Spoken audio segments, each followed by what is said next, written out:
you guys. One sec.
What your iPhone says about you.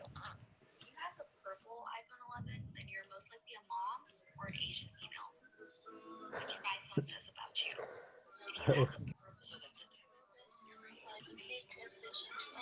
Hey guys, welcome.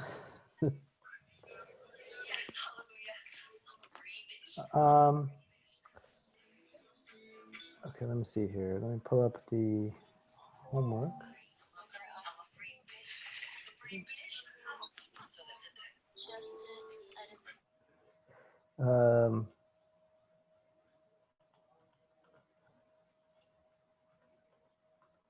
And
oh, nice. Okay.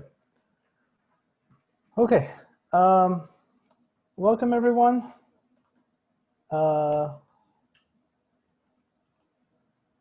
Today I'm going to have to leave. Oh, we got some more students. Hang on. Did you guys have any questions that you wanted to discuss about from the homework? Any questions at all that you guys wanted to see from the homework?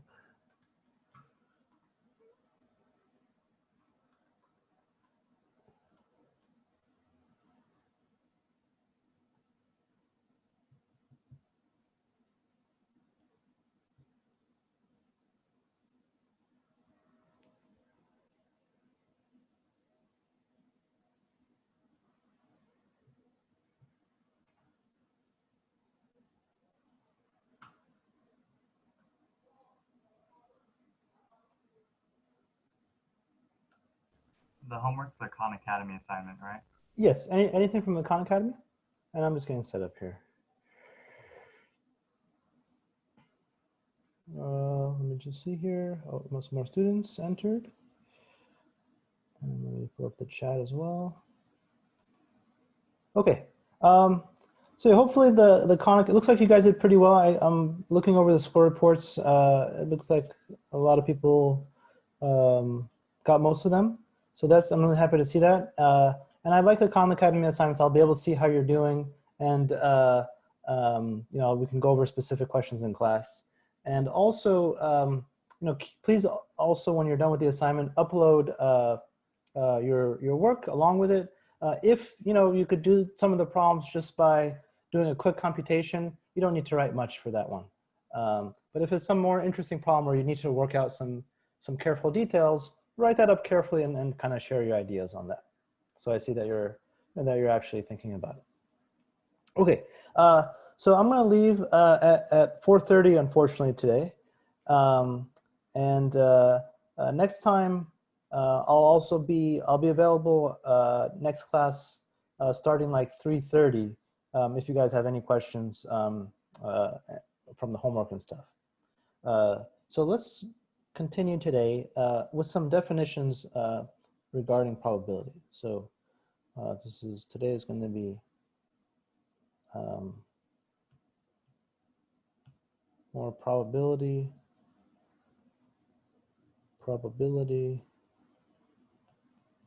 definitions and independence.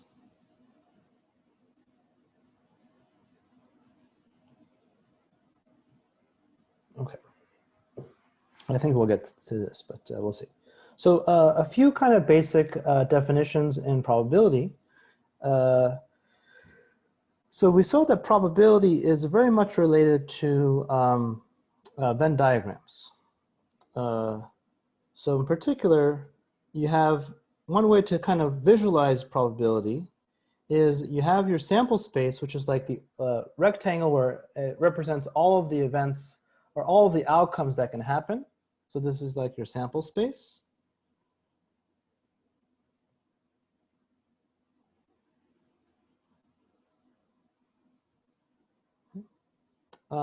Sometimes it's also written with like a omega sign.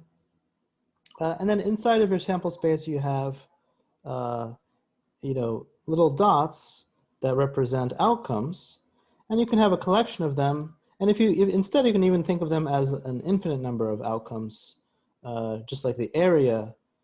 Each point represents an outcome, and you can have events, which would be like a subset of your sample space. So you have here events A and B. So points are what we call outcomes. Outcomes, and a subset of S is an event.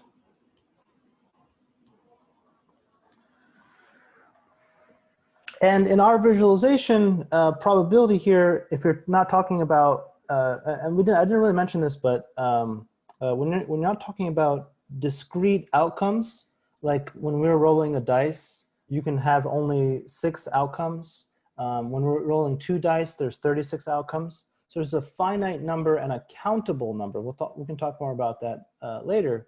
That's what we can call a discrete number of outcomes.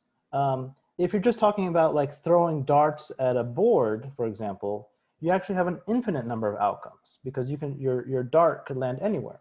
So in those cases, we approach probability instead of describing the size of an event as the number of outcomes in it. We can't talk about the number of outcomes because the number of outcomes is infinite, but instead we can talk about the area of the event. So you can talk about the area of the rectangle, the area of that circle A or that region A, the area of that region B. And so the probability could be like a ratio of the area of A to the ratio of the entire area of the triangle. So just a note,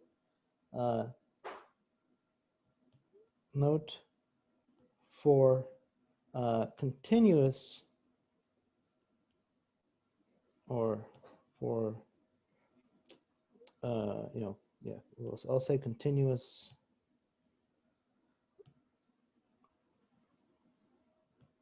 for some situations. Yeah, I'll say continuous for in that there's a continuum of possibilities where you can have an outcome.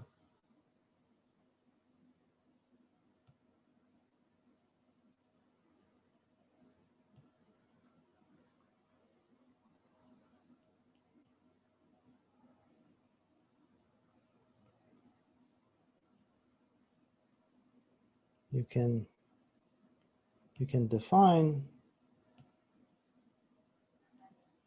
you can think naturally a probability as the probability of A is equal to the area of A, or the volume if it's in 3D, divided by the area of S. This is a really nice idea. And hopefully you see it's not really that much different than counting outcomes. Okay, so I'm just mentioning this because it's helpful to have this picture for the definitions I'm about to mention. Does anyone know what it means for two sets? What does it mean?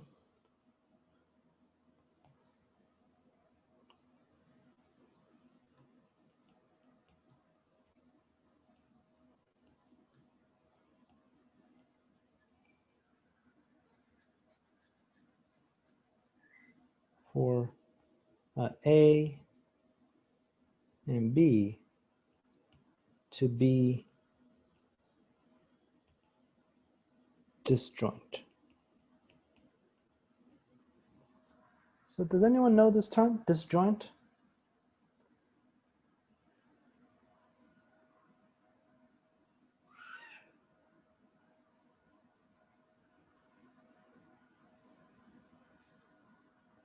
Has anyone ever heard that? No? So disjoint, when you're talking about sets of items, just means that there's no overlap. So A and B are disjoint, means A intersect B is equal to the empty set. The empty set. Or just a fancy way of saying there's no overlap.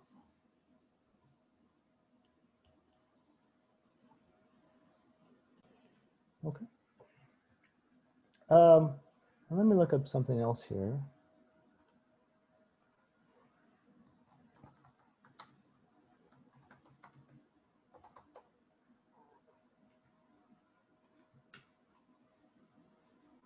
And in probability, there's a lot of terms in probability that just are renaming of terms in, the independence, we haven't, some student asked, what does the independence refer to? We haven't quite talked about that yet, but we will in a second. It means that the two sets have no overlap. In probability, we all have another term for this. So we also call this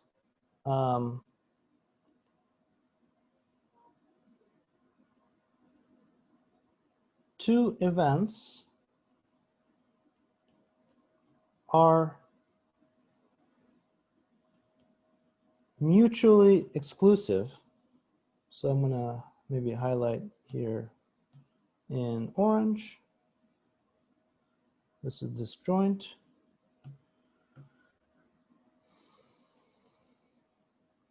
Mutually exclusive if the probability of both of them happening at the same time is equal to 0. So there's no outcome that satisfies both event A and event B. So in other words, A and B are disjoint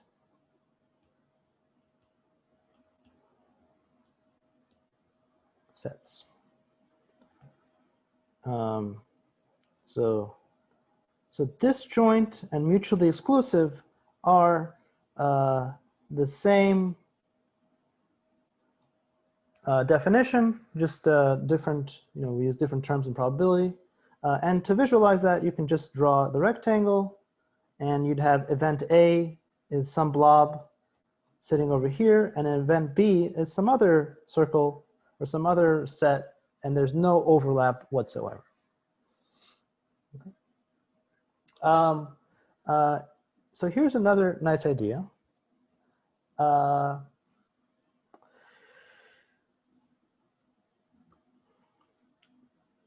just to give you an example,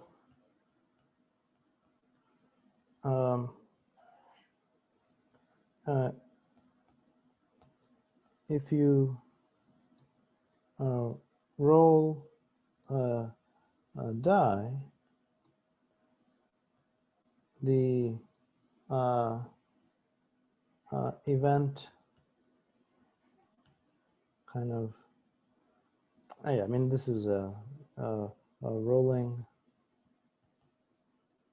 and the event rolling an odd is mutually exclusive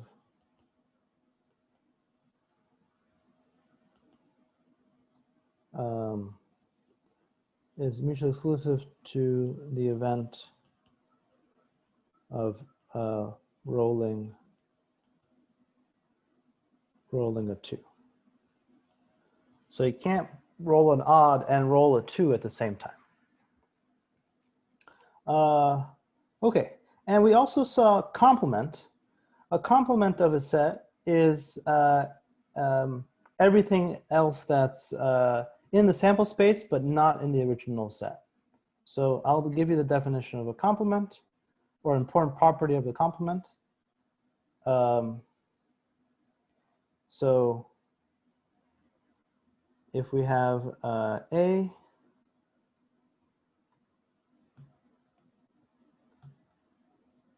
the complement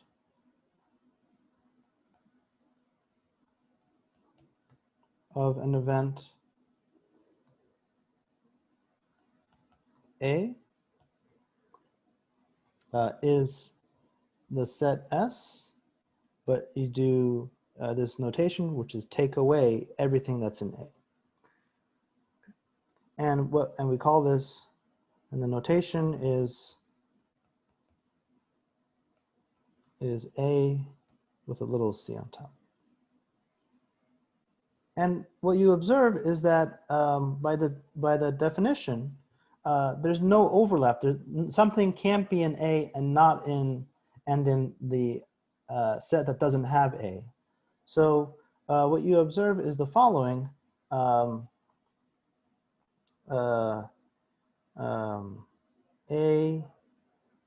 and A complement are disjoint, and probability of A plus probability of A complement.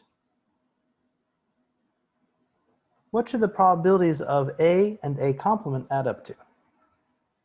The sample space? The probability of the sample space, which is 100. 1%, because remember, probability of an event is whatever it is divided by the size of the sample space or the area of the sample space. So if it's the entire sample space, it's going to be 1. And this is going to be a very useful thing. We kind of encountered this idea already with counting, but this is just going to tell you that the probability of A complement is equal to 1 minus probability of A. Okay, and I made a slight jump here, and I'm going to just bring it up now. And we already answered a similar type of question when we were doing counting. So we actually answered a slightly more complicated question. So here's an exercise. At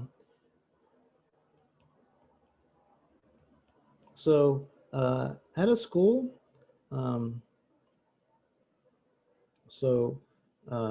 let's see, at High Tech High,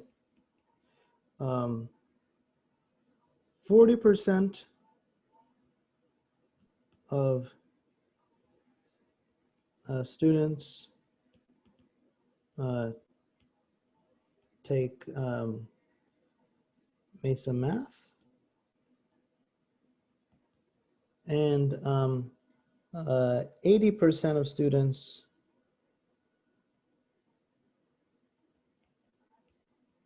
take, let me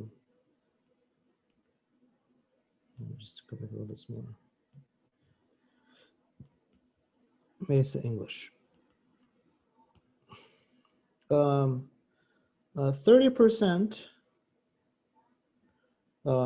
take both.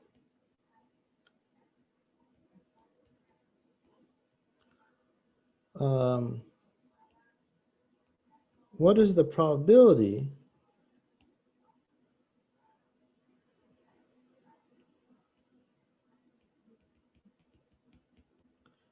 of a random student from the school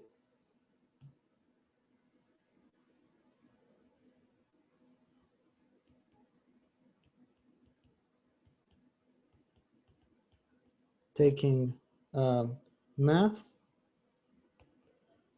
or English?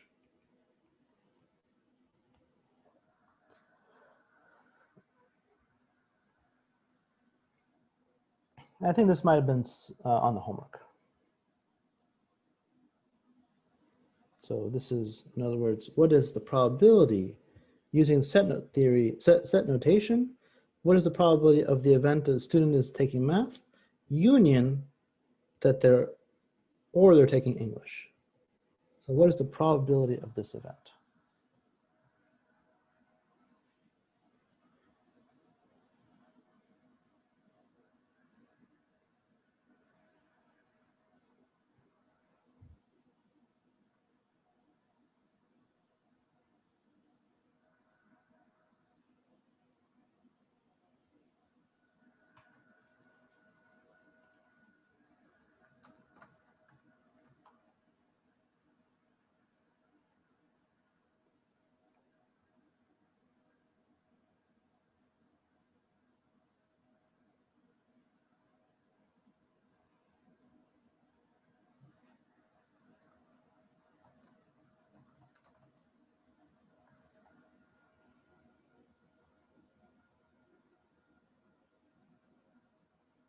Any thoughts? Anyone want to kind of work through it?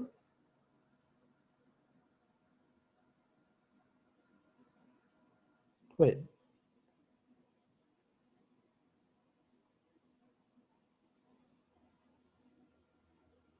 Um,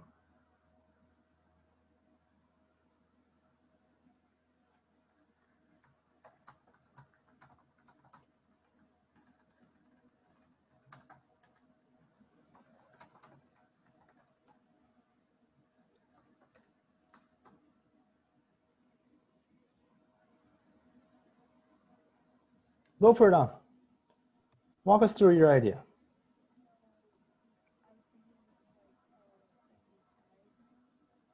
Mm-hmm.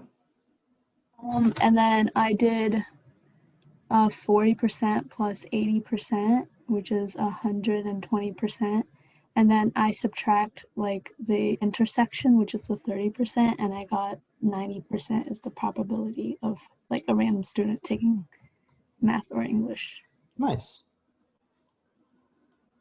And you can think of it at, thank you, Ann, very good. So you have the students that are in math is, this is 80%. The students that are in English is 40%. If you add them together, you say, wait a second, it adds up to 120%. That can't make sense. You can't have a probability of 120%. So what happens is you can think of this as two ways. One way that's really nice is just say, well, instead of thinking about probability, maybe it's easier to think about if there's 100 students in the sample space and 40 of them are taking English and 80 of them are taking math, and we know that some of them take both. And so if you want to figure out the size of the union, you can add them together. You can think of them as two pancakes that you're adding together. But you see when you add the two pancakes together, that middle area is going to overlap. So you just cut off the middle area. You don't want to count it twice. So you subtract it off one time, and then you just get exactly that region that's the overlap.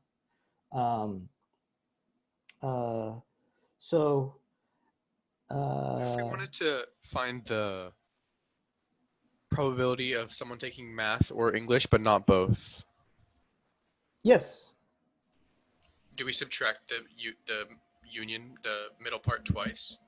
Exactly, exactly. Yeah, you can do this another approach. So I'm going to write down the formula that An suggested. So the probability of math or English is equal to the probability of taking math plus the probability of taking English minus one copy of the probability of the overlap. And just really think about it in terms of the pancakes. And we had seen something like this earlier. You could also have set it up like if you know that this is 30%, then you know that this has to be 10%. And similarly, the remaining area has to be, in the math students, has to be, not 70%, sorry, has to be 50%. So you can also set it up like that.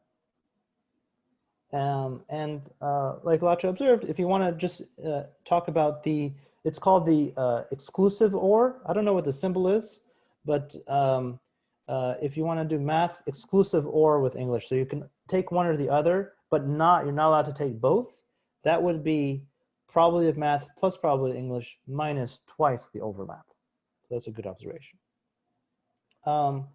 So yeah, this is a really useful formula, and we're going to use it once in a while.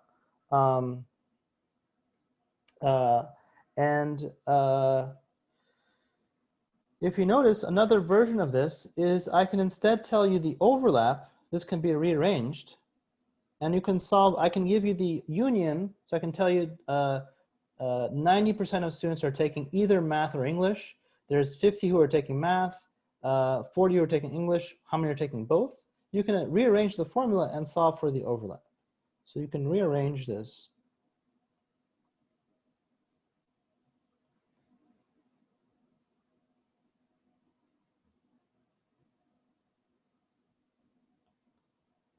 Probability of math and English.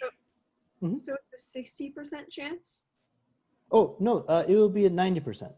So in this Nine. case, it would be 0.4 plus 0.8 minus 0.3. Now, a few students wrote 60%. Can you tell me how you got 60%? Oh, like when we write it out where it's 10, 30, 50, we'd be adding the 10% and the 50%. Oh, okay, good. That would be exclusive OR, I see. So you also want to include in math, the union or the OR also includes the possibility that they're taking both. So at least one of them has to be true in order for the event math or English. It's a little bit weird because in regular English, when you say or, you don't usually mean the math or. You usually sometimes you mean the exclusive or. Like if they ask you, oh, do you want a Coke or Pepsi? And you say yes, it's just kind of it's a little bit, you know, I don't think you'd expect to get both Coke and Pepsi served to you, you know. You want just one or the other. So there's a slight difference in the English versus the math or. Okay, so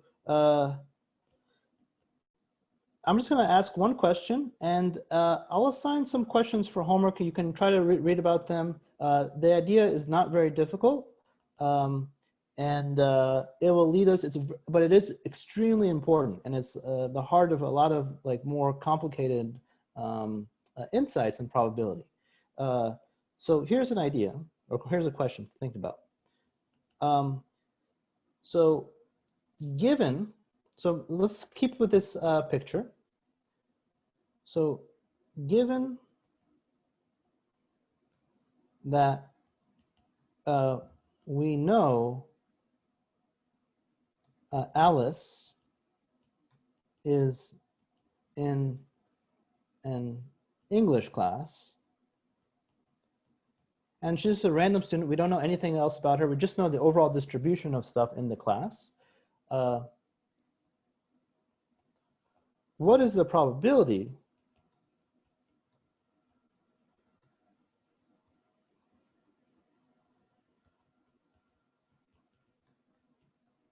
that Alice is also in a math class?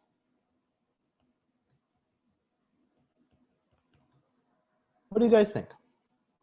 So same picture. Roger, go ahead. How did you get that? Oh, if she's in a English class, she's like in that circle, Uh-huh. and we know that 30% of the circle, which is 40%, Mm-hmm. uh, 3 out of 4 students are going to be also in a math class because 10% are in only English and 30% are in English and math. Excellent. So this is the idea of conditional probability. So whenever you see the phrase given that we know something, and this is kind of the key insight that is really important in probability. Remember I mentioned in the beginning of the class that probability is really, you know a lot of the ideas, but there's 2 things you have to always be careful of. There's now a numerator and a denominator. Most of the time the denominator is like you have to kind of just set it up, figure out what it is. It's not too hard, but it's the numerator you're usually trying to figure out like, okay, what's the special case here?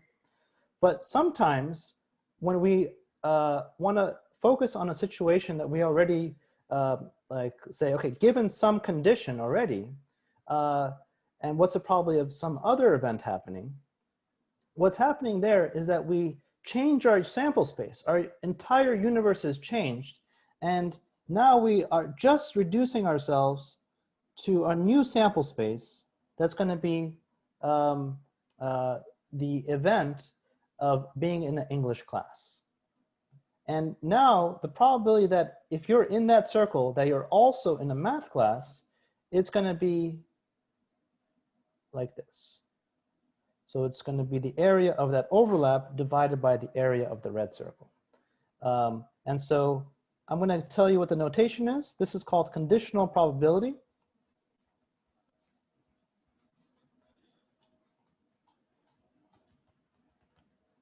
And we write the following: probability of some event, math, given English.